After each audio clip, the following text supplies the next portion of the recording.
మీరు చూస్తున్నారు S8 news. నమస్కారం, S8 న్యూస్ కి స్వాగతం. హెడ్లైన్స్ చూద్దాం.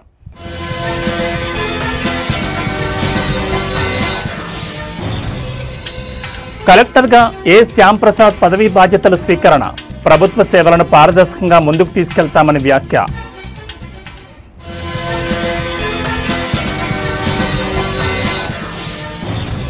మెదక్లో భారీ వర్షం, తీవ్ర ఇబ్బందులు ఎదుర్కొంటున్న ప్రజలు.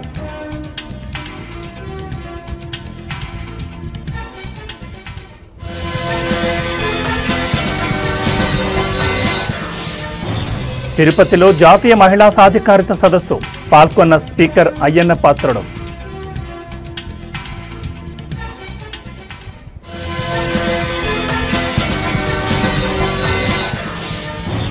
శ్రీశైలం జలాశయానికి పెరిగిన వరద, 7 గేట్లెత్తి నీటిని విడుదల చేసిన అధికారులు.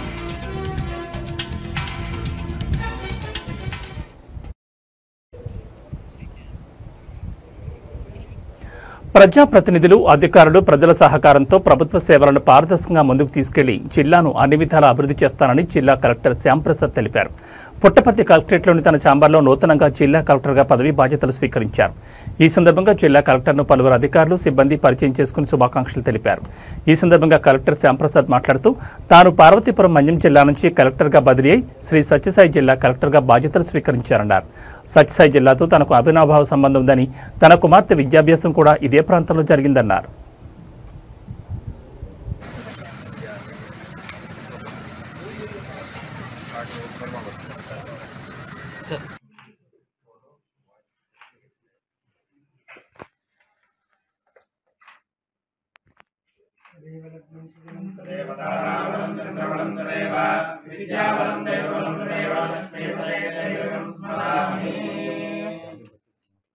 ఇక్కడ పుట్టపర్తి గురించి, స్వామి గురించి నాకు బాగా అవగాహన ఉంది. అండ్ స్వామివారి 100th బర్త్డే కూడా ఈ సంవత్సరం మనం జరుపుకుంటున్నాం. సో ఖచ్చితంగా దాన్ని విజయవంతంగా నిర్వహించడం. తర్వాత ఇది మన ఆంధ్రప్రదేశ్లో కర్ణాటక బార్డర్లో ఉంటుంది. చాలా వెనుకబడిన జిల్లా, ముఖ్యంగా వ్యవసాయ ఆధారిత జిల్లా ఇది. సో అండ్ అదేవిధంగా పారిశ్రామికంగా కూడా ఎక్కువ అవకాశాలు ఉన్నటువంటి జిల్లా. సో ఒకటి వ్యవసాయం, ప్రాథమిక రంగాన్ని అభివృద్ధి చేయడం, ముఖ్యంగా జల సంరక్షణ అంటే వాటర్ హార్వెస్టింగ్ స్ట్రక్చర్స్, వాటి మీద ప్రత్యేకమైన శ్రద్ధ తీసుకోవడం జరుగుతుంది. అదేవిధంగా ఇండస్ట్రీస్ కూడా ఎక్కువ ఫోకస్ తీసుకోవడం జరుగుతుంది ఈ టెన్యూర్లో. అండ్ అదేవిధంగా మన basic health, education and rural development మీద కూడా ప్రత్యేకమైన శ్రద్ధ తీసుకోవడం జరుగుతుంది. అండ్ గతంలో నాకు అక్కడ కొంచెం గిరిజన ప్రాంతం పూర్తి స్థాయిలోది, కానీ ఇది మాత్రం మనకు కొంచెం ప్లేన్ ఏరియా. సో ఇక్కడ ఉన్నటువంటి ఛాలెంజెస్ ప్రకారంగా డెఫినెట్గా ప్రజలకి ప్రభుత్వ సేవలను త్వరితగతిన ఇవ్వడం మరియు సంతృప్తికరంగా ఇవ్వడం అనేది మా ప్రధానమైన బాధ్యత. అండ్ టీంని కూడా అదే దిశలో ప్రయాణించే విధంగా, ట్రాన్స్పరెంట్గా అడ్మినిస్ట్రేషన్ ఉండే విధంగా చూసుకుంటాం.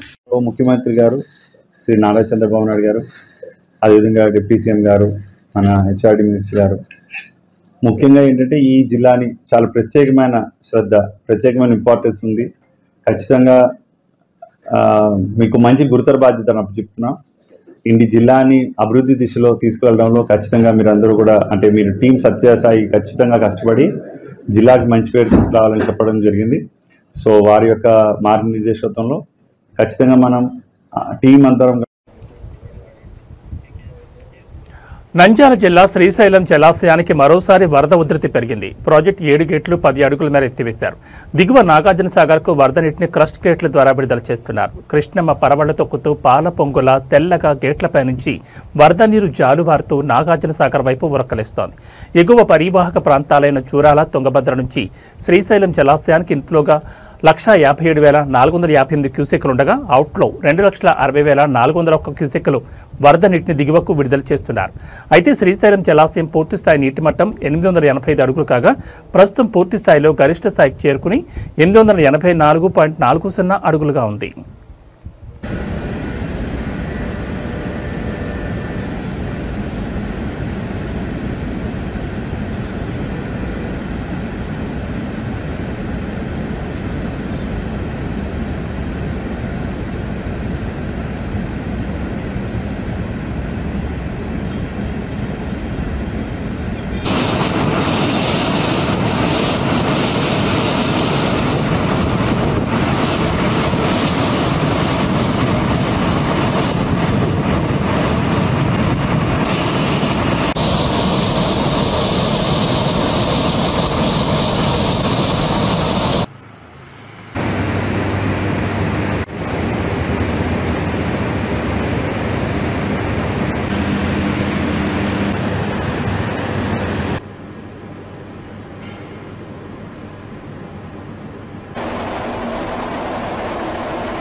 నంద్యాల జిల్లా ఆళ్లగడ్డ మున్సిపాలిటీ పరిధిలోని ఆవులను యజమానులు ఇళ్లలో నుంచి బయట రోడ్లపై వదులుతుండటంతో అవి ట్రాఫిక్ సమస్యలు సృష్టిస్తున్నాయి.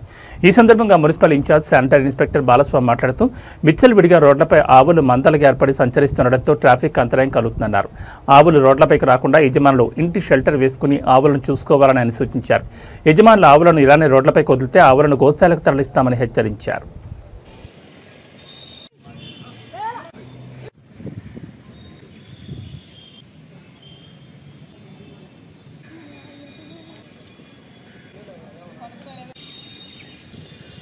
అందరికీ తెలియజేయడం ఏమనగా విచ్చలవిడిగా ఆవులను రోడ్ల మీద వదిలేయడం వల్ల ట్రాఫిక్ తీవ్ర అంతరాయం ఏర్పడుతుంది. కాబట్టి ప్రజలు ఇబ్బందులకు గురవుతున్నారు.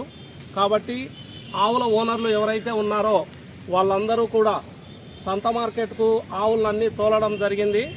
ఈ ఆవులన్నిటినీ కూడా ఓనర్లు ఎవరి వాళ్ళు గుర్తించి వాళ్ళ ఇంటికి తీసుకెళ్లాల్సిందిగా తెలియజేస్తున్నాం.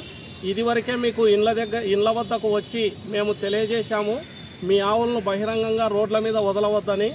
రోడ్ల మీద వదలడం వల్ల యాక్సిడెంట్లు జరగడము, ట్రాఫిక్కు తీవ్ర అంతరాయం కలగడము, అలాగే ప్రజలు కూడా ఇబ్బందులకు గురవుతున్నారు. కాబట్టి ఈ సమస్యను గుర్తెరిగి ఆవుల యజమానులందరూ తప్పకుండా ఇండ్లకు తీసుకొని వెళ్ళవలసిందిగా ఈ సందర్భంగా తెలియజేస్తున్నాం.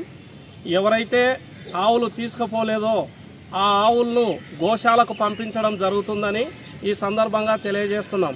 కాబట్టి తక్షణమే ఆవుల యజమానులందరూ స్పందించి నంద్యాల జిల్లా బేతంచెర్ల మండలం రంగాపురం గ్రామం సమీపంలోని ముద్దులేటి స్వామి పుణ్యక్షేత్రం వద్ద ఈ రోజు భక్తులపై తేనెటీగల దాడి జరిగింది. స్వామివారికి ప్రసాదం సమర్పించే సమయంలో ఒక్కసారిగా తేనెటీగలు దూసుకొచ్చి భక్తులపై దాడి చేశాయి. ఈ ఘటనలో భక్తులు తీవ్ర భయాందోళనకు గురయ్యారు. మొత్తం 15 మంది గాయపడగా వారిలో 10 మంది ఎమ్మిగునూరు వాసులు, మరో 5గురు రంగాపురం గ్రామానికి చెందినవారుగా గుర్తించారు. గాయపడిన వారికి బేతంచెర్ల ప్రభుత్వ ఆసుపత్రికి తరలించారు. ప్రస్తుతం అందరూ సురక్షితంగా ఉన్నారని వైద్యులు తెలిపారు.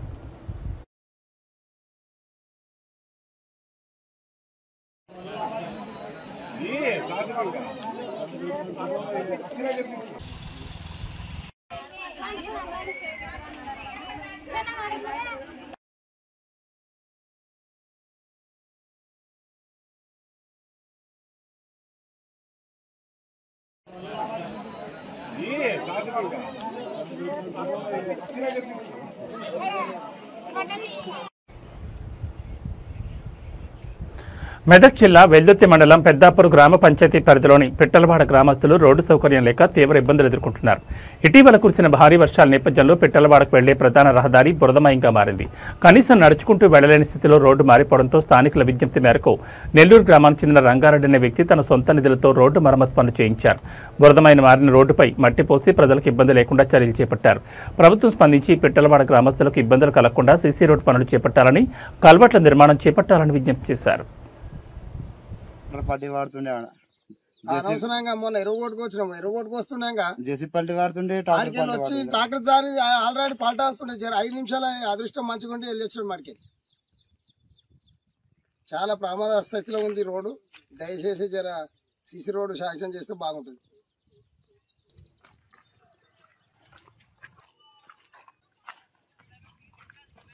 మాది మాకు ఆమ్లెట్ విలేజ్ కింద పెద్దాపూర్ పిట్టలవాడ అనే 2 గ్రామాలు ఉంటాయి. వాళ్ళకు ఒక 20 కుటుంబాల వరకు ఉన్నాయి. ప్రాబ్లం ఏంటంటే వాళ్ళకు పోనీకి కానీ రానికి కానీ చాలా ఇబ్బందులు పడుతున్నారు. దయచేసి గవర్నమెంట్ ఏదన్నా ఆదుకొని దీన్ని సీసీ రోడ్ కానీ లేదంటే మామూలుగా బీటీ రోడ్ కానీ వేసి కొంచెం సహకరించగలరని కోరుతున్నాము. అలాగే వాళ్ళకు ఒక 20 కుటుంబాలు ఉన్నాయి. వాళ్ళు ఇప్పటికీ గుడిసెలలోనే ఉంటున్నారు. ఇల్లు కట్టుకునే స్తోమత లేదు. దయచేసి ఎవరన్నా ముందట్టుకు వచ్చి ఆ ఇంద్రమ్మ ఇండ్లలో పెట్టి ఇల్లు కట్టేయాలని కోరుతున్నాము. నేను ఒక రైతుగా మాట్లాడుతున్నా. ఇది పెద్దాపూర్ శివార్లో పిట్టలవాడ అనే ఆదివాసులు ఒక 20 కుటుంబాలు ఉన్నాయి. వాళ్ళ పోనీకి రహదారి లేక ఇబ్బందులు పడుతారు. పోయిన 2 నెలల క్రితము ఏదో స్వచ్ఛంద సంస్థ వాళ్ళు వచ్చి ఇక్కడ రోడ్డు పోసిర్రు. మళ్ళీ దాని మీకు వెళ్ళి వేరే మట్టి పోస్తే మంచిగుంటుండే. అక్కడక్కడ కాలువెట్లు తెగిపోయినాయి మొన్న వర్షాలకు. కాబట్టి వాళ్ళు పోనీకి రానికి చాలా ఇబ్బందులు పడుతున్నారు. అట్లాగాక అక్కడ రైతుల పొలాలు కూడా ఉన్నాయి. కాబట్టి మాది పెద్దాపురము. ఈ పిట్టలకు రోడ్లు చక్కగా లేవు, మొత్తం గుంతలు ఉన్నాయి. ఇలా గుడిసెలకు 20 కుటుంబాలు ఉంటాయి. మొత్తము రోడ్లు మొత్తం సత్యనాశ అయినాయి. ఇప్పుడు పోనీకి రానికి ఒక బైక్ పోతలేదు, సైకిల్ పోతలేదు, నడుస్తానికి ఇలా తో బాగాలేదు. వీళ్ళకి ఒక రోడ్ మొత్తం కటింగ్ అయిపోయింది. సిసి రోడ్ అన్న వీళ్ళ పిట్టలకు సిసి రోడ్ అన్న చేస్తే జర నయం ఉంటుందని మేము అనుకుంటున్నాము. కలెక్టర్ అన్న లేకపోతే ఎమ్మెల్యే అన్న అల్వాల్ డివిజన్ కార్పొరేటర్ శాంతి శ్రీనివాసరెడ్డి ఆధ్వర్యంలో టీఆర్ఎస్ కార్యకర్తల ముఖ్య సమావేశం నిర్వహించారు. ఈ సందర్భంగా కార్పొరేటర్ శాంతి శ్రీనివాసరెడ్డి మాట్లాడుతూ ప్రతి ఒక్కరూ ప్రజల సమస్యల్లో ముందుండి వాటి సమస్యలు తీర్చాలని తెలిపారు. డివిజన్ పరిధిలోని అన్ని కాలనీల్లో దాదాపు అన్ని పనులు పూర్తి చేశామని తెలిపారు. ఇంకా ఏమైనా మిగిలింటే తన దృష్టికి తీసుకురావాలని సూచించారు. కాలనీలో అర్హులైన వారికి రేషన్ కార్డు రాకపోతే వారి వివరాలను అందజేయాలని సూచించారు.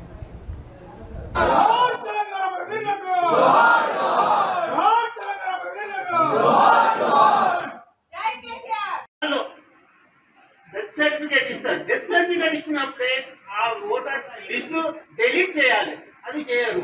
ఇప్పుడు షిఫ్ట్ అయిన వాళ్ళు మనకు క్వశ్చన్ చేసి మాకు వస్తలేదు, పెన్షన్ వస్తలేదంటే సీఎం గారు ఎప్పుడు రిలీజ్ చేస్తే అప్పుడు వస్తాయమ్మా అని చెప్పాలి. అట్లా సో ఆ విధంగా మనం ఖచ్చితంగా గ్రౌండ్ లెవెల్లో పనిచేయాల్సిన అవసరం ఖచ్చితంగా ఉంది. అందరూ కూడా దీని మీద కాన్సన్ట్రేట్ చేయాలని అందరూ కూడా రిక్వెస్ట్ చేస్తున్నాం. బూత్ కిందాక చెప్పినట్టు ఖచ్చితంగా 5 మెంబర్స్ని పెట్టుకోండి, ఇప్పటి నుంచే పనిచేయండి. ఆ లిస్ట్ ప్రిపేర్ చేసుకున్నాక ఫైనల్ మేము ఈ 5 మేము ఖచ్చితంగా చేస్తున్నామని చెప్పి మీ డేటా మీరు కలెక్ట్ చేసుకోండి. స్కీమ్ తయారు చేసుకోండి. స్ట్రాంగ్ కావాలి మనం, ఖచ్చితంగా మన బీఆర్ఎస్ పార్టీని స్ట్రాంగ్ చేయాలి. పబ్లిక్ లో ఖచ్చితంగా కాంగ్రెస్ అయితే రాదు, కానీ మనం బీజేపీతో కూడా మనం పోటీ పడాల్సి వస్తుంది. మనము ఖచ్చితంగా మన బీఆర్ఎస్ పార్టీని చేసిన పని చెప్పుకోవాలి, మన కేసీఆర్ సార్ చెప్పుకోవాలి. అన్ని కూడా మనం చెప్తేనే పబ్లిక్ కూడా తెలుస్తుంది. అండ్ ఇప్పుడు అయ్యే ఇందాక చెప్పారు కదా వాటర్ బిల్స్ ఇప్పుడు వస్తున్నాయి. ఎందుకు వస్తున్నాయి? కేసీఆర్ సార్ గవర్నమెంట్ ఉన్నప్పుడు మనకు ఫ్రీ వచ్చింది, మరి ఇప్పుడు ఎందుకు వస్తున్నాయి? ఎందుకంటే కాంగ్రెస్ గవర్నమెంట్ ఫండ్ లేదు కాబట్టి పబ్లిక్ నుంచే డబ్బు గుంజుదామని చూస్తున్నారు. కంపల్సరీ అప్పుడు 100 గజాలు ఉన్న हम लोग दिखावा नहीं करते, मगर जो काम करके निकलते अंदर से करके निकलते। तो अपने आप में एक बार फिर से तालियां मार दीजिए भाई। मैं रहमत खान की कॉन्स्टिट्यूंसी है, सबको पता है। ये आप लोग पूरे जो बैठे हुए ये विक्ट्री है, आप जितने भी यहाँ पे बैठे हैं ये सबका अचीवमेंट है, जो कि साथ ही साथ हम मरी राजशेखर रेड्डी अन्ना को यहाँ पर एमएलए बनाकर और यहाँ पे जिता के अच्छी मेजोरिटी से, जो कि मलका जीत के लिए रिकॉर्ड है, जो 50,000 से जिता के लिए है। अपने आप को एक बार मेरे तरफ से एक बार तालियां मारो अपने तरफ से।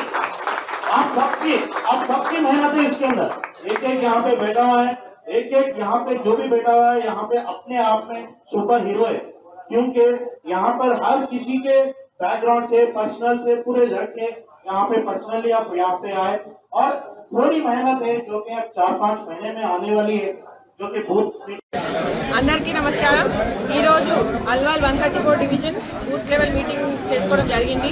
ఈ కార్యక్రమానికి ప్రతి ఒక్క బీఆర్ఎస్ లీడర్, బీఆర్ఎస్ కార్యకర్త అందరూ కూడా రావడం జరిగింది. ఈ మీటింగ్ ముఖ్య ఉద్దేశం ఏంటంటే గ్రౌండ్ లెవెల్లో ప్రతి ఒక్కరు కూడా పబ్లిక్కి అందుబాటులో ఉంటూ వారి సమస్య లేకుండా నా దృష్టికి తీసుకురావాలని చెప్పడం జరిగింది.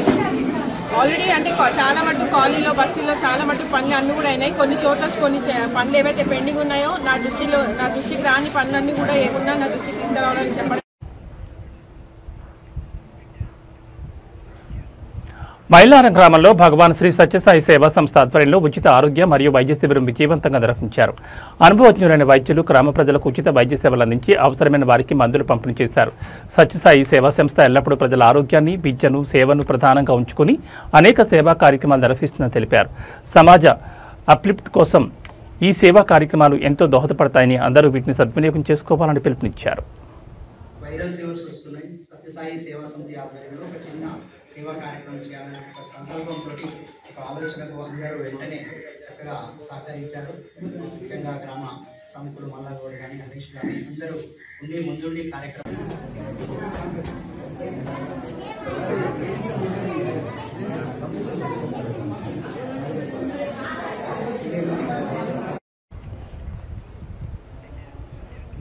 మెదక్ జిల్లా వెల్దుర్తి మండల కేంద్రంలో బీజేపీ ఆధ్వర్యంలో మండల స్థాయి సేవాపక్షం కార్యాలయం నిర్వహించారు. మండల పార్టీ అధ్యక్షులు పడిగే దాస్ ఆధ్వర్యంలో నిర్వహించిన కార్యక్రమానికి బీజేపీ జిల్లా ఉపాధ్యక్షులు బుచ్చేష్ యాదవ్ ముఖ్య అతిథిగా హాజరయ్యారు. ఈ నెల 17న ప్రధానమంత్రి నరేంద్ర మోడీ జన్మదినాన్ని పురస్కరించుకుని నిర్వహించే సేవా కార్యక్రమాలపై కార్యకర్తలకు దిశానిర్దేశం చేశారు. 15 రోజుల పాటు సేవా కార్యక్రమాల్లో కార్యకర్తలు పాల్గొనాలని సూచించారు.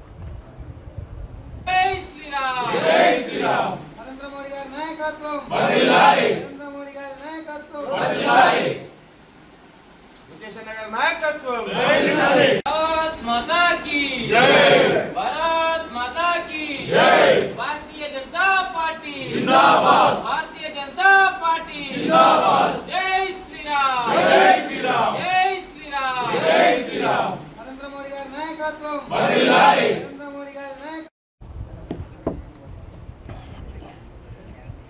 నర్సాపూర్ నియోజకవర్గం శివంపేట మండలంలో సేవాపక్షం మండల స్థాయి కార్యశాల మండల అధ్యక్షుడు పెద్దపులి రవి ఆధ్వర్యంలో నిర్వహించారు. ఈ కార్యక్రమానికి ముఖ్య అతిథిగా మెదక్ జిల్లా బీజేపీ పార్టీ అధ్యక్షులు వాల్దాస్ రాధా మల్లేష్ గౌడ్ హాజరయ్యారు. ఈ సందర్భంగా జిల్లా అధ్యక్షులు మాట్లాడుతూ సెప్టెంబర్ 17వ తేదీన దేశ ప్రధాని నరేంద్ర మోడీ పుట్టినరోజు సందర్భంగా 17వ తేదీ నుంచి అక్టోబర్ 2వ తేదీ వరకు 15 రోజుల సేవా కార్యక్రమాలు, రక్తదాన శిబిరాలు, అమ్మ పేరుతో మొక్కలు నాటడం, కులవృత్తుల వారిని మరియు రిటైర్డ్ అధికారులను సన్మానించడం, ప్రభుత్వ ఆసుపత్రుల్లో, పాఠశాలల్లో పనుల పంపిణీ కార్యక్రమాలు నిర్వహించాలని పార్టీ నాయకులకు నిర్దేశించారు.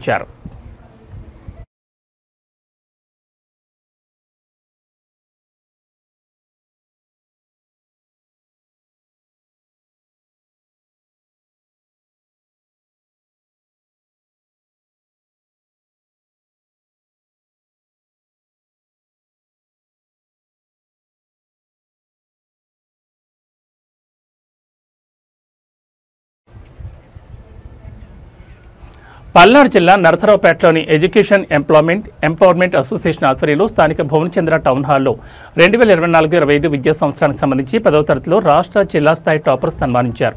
అత్యుత్తమ ప్రదర్శన కనబర్చిన మాదిగ విద్యార్థుల అభినందన సభ ఘనంగా జరిగింది. ఈ కార్యక్రమంలో ముఖ్య అతిథిగా ఎమ్మెల్యే చదలవాడ అరవింద్ బాబు, ప్రత్యేక అతిథిగా ఉస్మానియా విశ్వవిద్యాలయం ప్రొఫెసర్ డాక్టర్ కాసిం పాల్గొన్నారు.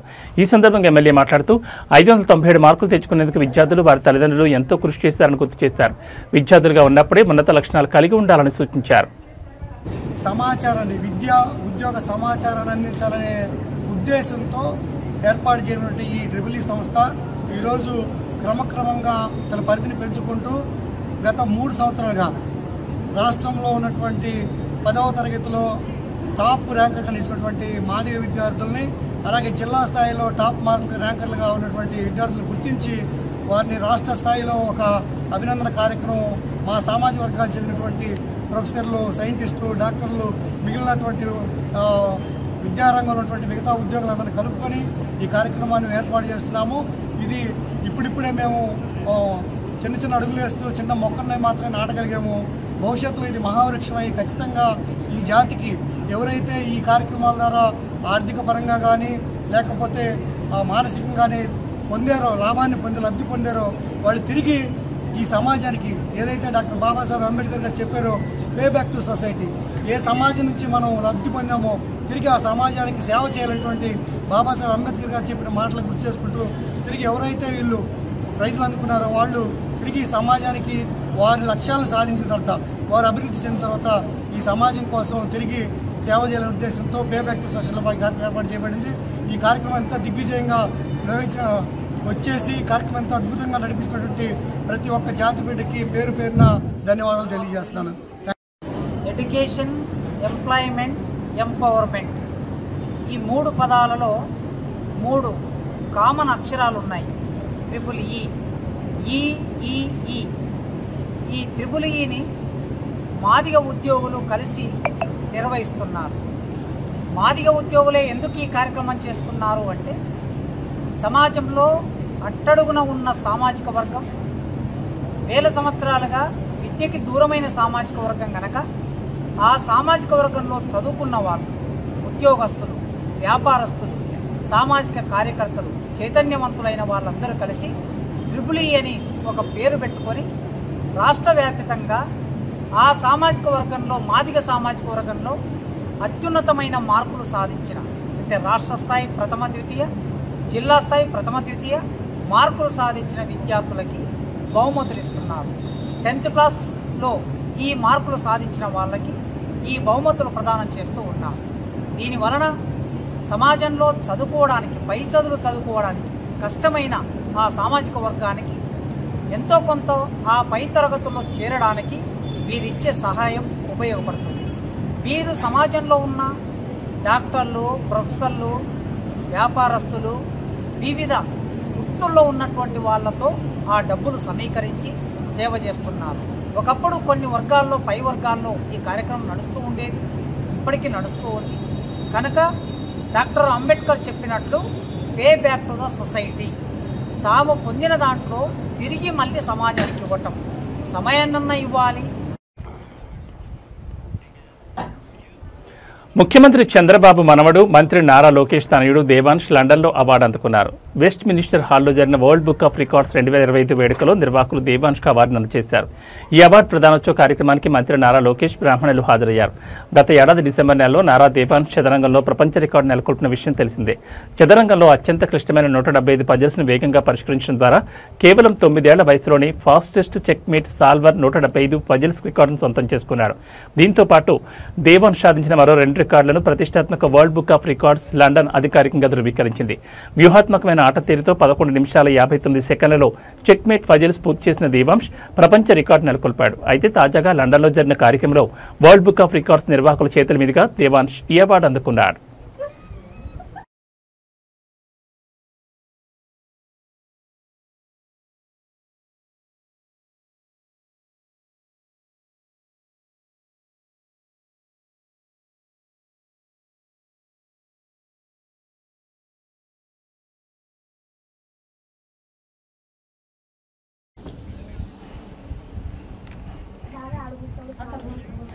ప్రజా సమస్యలను పరిష్కరించేందుకే ప్రజలు తమను ఎన్నుకున్నారనే విషయాన్ని కొందరు ప్రజాప్రతినిధులు విస్మరిస్తున్నారని ఆంధ్రప్రదేశ్ అసెంబ్లీ స్పీకర్ అయ్యన్న పాత్రుడు అన్నారు. అసెంబ్లీ సమావేశాలకు హాజరై ప్రజల సమస్యలపై చర్చించాల్సిన బాధ్యత ప్రజాప్రతినిధులుగా ఎమ్మెల్యేలపై ఉందని చెప్పారు. అయితే కొంతమంది ఎమ్మెల్యేలు మాత్రం అసెంబ్లీకి హాజరు కావడం లేదని విమర్శించారు. అసెంబ్లీకి డుమా కొట్టినా నెల జీతం మాత్రం తీసుకుంటున్నారని విమర్శించారు. ఈ మేరకు తిరుపతిలో ఆదివారం నిర్వహించిన జాతీయ మహిళా సాధికారత సదస్సులో అయ్యన్న ఈ వ్యాఖ్యలు చేశారు. ఈ సందర్భంగా అయ్యన్న మాట్లాడుతూ ఏడాదిలో అసెంబ్లీ సమావేశాలు జరిగేది కేవలం 45 రోజులు మాత్రమే. ఆ కొద్ది రోజులు కూడా అసెంబ్లీకి రాకపోతే ఎలా? ఉద్యోగులు విధులకు హాజరు కాకుంటే జీతంలో కోత పెడతారు. చిరుద్యోగులకు సైతం నో వర్క్ నో పే విధానం అమలు చేస్తున్నారు. కానీ కొంతమంది ఎమ్మెల్యేలు మాత్రం అసెంబ్లీకి హాజరు కాకుండా పూర్తి జీతం తీసుకుంటున్నారు. ఈ విషయంలో తీసుకోవాల్సిన చర్యలపై లోక్సభ స్పీకర్ మార్గదర్శకాలు ఇవ్వాలని ఏపీ స్పీకర్ అయ్యన్న పాత్రుడు కోరారు. అన్న స్లోగన్ మీద వెళ్తున్నాం, కానీ మీరు ఎమ్మెల్యేలకి అది వర్తించదా? మన ఎమ్మెల్యేలు శాసనసభకు కూడా రావట్లే. ప్రజలు ఎన్నుకొని మా సమస్యలు పరిష్కారం చేయండి మహాప్రభు అని చెప్పి మనకు ఓట్లేస్తే అసెంబ్లీకి రారండి? రారా? ఎక్కడో బయట మాట్లాడే బదులు అసెంబ్లీలో మీరు మాట్లాడవచ్చు కదా. మీ ప్రజా సమస్యలు పరిష్కారం చేయడం కోసం ప్రభుత్వం దృష్టికి తేవచ్చు కదా. ఎందుకు రావట్లేదు అన్నది స్పీకర్ గారు, వేదిక మీద పెద్దలందరూ కూడా పరిశీలించవలసిన అవసరం ఉంది సార్. ప్రభుత్వ ఉద్యోగి రాకపోతే సస్పెండ్ చేస్తున్నారు, ఎమ్మెల్యేలకు లేదా అండి? అంచేత ఎమ్మెల్యేలు సభకు రాకపోతే ఏం చెయ్యాలన్నది స్పీకర్ గారు సరైన చర్య తీసుకోవాల్సిన అవసరం ఉంది. It's main important point. అంటే నేనేమంటానంటే స్పీకర్ గారు కూడా ఆలోచించాలి, పెద్దలు పురంధేశ్వరి గారికి కూడా ఆలోచించవలసినటువంటి అవసరం ఉందని చెప్పి మనం చేస్తాను. అదేవిధంగా నియమ నిబంధనలు ఉన్నా లేకపోయినా మనం ఇవి బులెటిన్ విశేషాలు. మరో బులెటిన్లో మళ్ళీ కలుసుకుందాం. నమస్కారం.